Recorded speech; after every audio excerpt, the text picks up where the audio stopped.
একটা খেলা হবে, যে খেলার নাম হচ্ছে জেলা প্রশাসক গোল্ড কাপ ফুটবল, এবং সেখানে ফাইনাল ম্যাচ হবে এবং দুটো দল রামু এবং টেকনাফ তারা খেলবে, দুই দলেরই নানামুখী সমর্থক। আপনি জিনিসটা চিন্তা করুন, একটা বিশাল বড় পানির ট্যাঙ্ক যেখানে পড়লেই একদম নিশ্চিত মৃত্যু, সেখানেও ঝুলে ঝুলে অনেকে খেলা দেখছেন। মাঠে দর্শক ভরে গেছে, বহু দর্শক বাইরে ব্ল্যাকে টিকিট কেটে আছে এবং তারা ঢুকতে পারছে না, জোরপূর্বক ঢুকবেন। এক পর্যায়ে সেনাবাহিনী পুলিশও সবাই বাধা দিলে তারা ইটপাটকেল ছোড়া শুরু করলেন, 30 জনের বেশি আহত হলেন, ইউনো পর্যন্ত আহত হলেন, খেলা ভণ্ডুল হয়ে গেল। মানে আমরা আসলে কি শিখলাম এখান থেকে? মব জাস্টিস এটাকেও বলবেন কিনা? এটা তো এক ধরনের বিষয়টা হচ্ছে যে প্রশাসনের পর পুলিশের উপর মানুষের আস্থাটা নেই।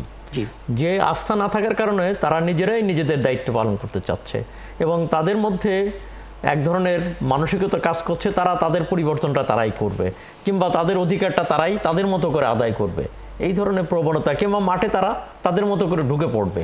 এই যে মানসিকতাটা, অর্থাৎ যেখানে মানে একটা সভ্য সমাজে তো একটা আইনের প্রতি শ্রদ্ধাশীল হওয়া দরকার। এখানে একটা রাষ্ট্রীয় ব্যবস্থা, আইনি ব্যবস্থা আছে, কিন্তু সেই আইনি ব্যবস্থাটা শৈথিল্যের কারণে এই ধরনের মানুষের মধ্যে এক ধরনের মানে বোধের তৈরি হয়েছে, যে বোধটা মোটেই গ্রহণযোগ্য না। এটা আসলে সামাজিক যোগাযোগ মাধ্যমে অনেকেই এই প্রশ্নটা করছেন। এর উত্তরটা জনাব এই যে নিয়াজউদ্দিন আপনার কাছে আসি, মানে মানুষ আসলে এটা জানতে চাইছেন যে আইন শৃঙ্খলা বাহিনীর দুরবস্থা হতেই পারে, যেটা জনাব আবু সাইদ খান বললেন যে আইন শৃঙ্খলা পরিস্থিতির একটা অবনতি ঘটেছে, দৃশ্যমান আমরা জানি, সেটা কাটিয়ে ওঠার চেষ্টা নয় হচ্ছে, কিন্তু মানুষের এরকম মানসিকতাটা কেন তৈরি হবে যে কোনো ছাড় দেওয়া যাবে না? সেটা মানে আমাদের এই পরিস্থিতি কি আগে থেকেও ছিল এরকম মনস্তাত্ত্বিক দশা, নাকি এটা আসলে সাম্প্রতিক সময়ে গড়ে উঠেছে বলে মনে করেন? আসলে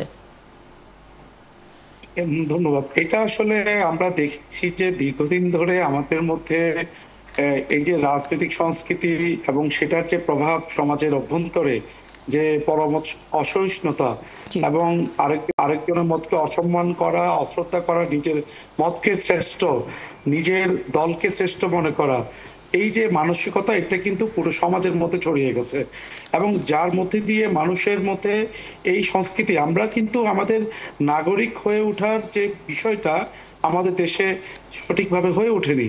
আমাদের রাজনৈতিক দলগুলোর যে দায়িত্ব ছিল, সামাজিক সংগঠনের যে দায়িত্ব ছিল, যার ফলে সমাজের মধ্যে বিভক্তি এবং পরস্পরের প্রতি যে শ্রদ্ধাবোধ, মানুষ হিসেবে একটা যে রেসপেক্ট আছে, সেই জায়গাটা নেই। এবং ভিন্ন মত থাকবে, ভিন্ন দল থাকবে, তার সাথে একসাথে কাজ করা, খেলাধুলা একটা মানুষের যে বিনোদনের জন্য, কিন্তু বিনোদন থেকে যদি বিনোদন না হয়ে সেটা সহিংসতার রূপ নেয়, তাহলে বুঝতে হবে যে সমাজের মানুষের মননের মধ্যে সমস্যা আছে। এই সংস্কৃতি থেকে বেরিয়ে আসার জন্য আমাদের কাজ করতে হবে। একটা মতামত আমি খুব ইতিবাচকভাবে দেখলাম, অনেকে বলছেন যে এভাবে যদি ফুটবল সমর্থকরা হামলে পড়েন, এর বার্তা হচ্ছে এটা যে ফুটবলটা আগে জনপ্রিয় ছিল, এখনো সে জনপ্রিয়তা বাড়ছে এবং এটা আসলে বাফুফে নতুন করে ভাবতে পারে। কি বলবেন?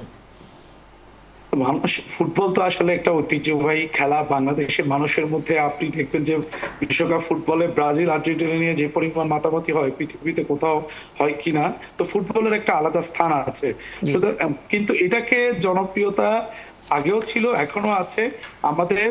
আমাদের দেখতে হবে যে আসলে সমাজের ভেতরে একটা কঠিন অসুখ আছে। এই অসুখটা বুঝতে হবে যে আমাদের যে সংস্কৃতি, আমাদের যে সামাজিক সংস্কৃতি, পরিবারের মধ্যে যে সংস্কৃতি এবং সেটা বৃহত্তর পর্যায়ে রাষ্ট্র এবং রাজনৈতিক সংস্কৃতির মধ্যে যে কি দৈন্যতা আছে, তার প্রভাবই পরিলক্ষিত হয়। আমরা নাগরিক যে দায়িত্ব, পারস্পরিক যে কর্তব্য, সেগুলো কিন্তু গুরুত্বপূর্ণ। সেই জন্য আমরা দেখি যে এই যে বিভিন্ন জায়গায় সহিংসতার জায়গাটা হচ্ছে, এটার একটা প্রতিফলন। তো সেই জায়গা থেকে বেরিয়ে আসার জন্য আমাদের আসলে নিজেদের চর্চা করতে হবে এবং এই যে সাংস্কৃতিক বিনির্মাণ, পারস্পরিক শ্রদ্ধাবোধ, পরমত সহিষ্ণুতার যে সংস্কৃতি, সেটা তৈরি করার দায়িত্ব আমাদের রাজনৈতিক দলগুলোর যেমন আছে, সামাজিক সংগঠনগুলোর আছে, বিশ্ববিদ্যালয় এবং পরিবার, শিক্ষক, সবারই দায়িত্ব আছে।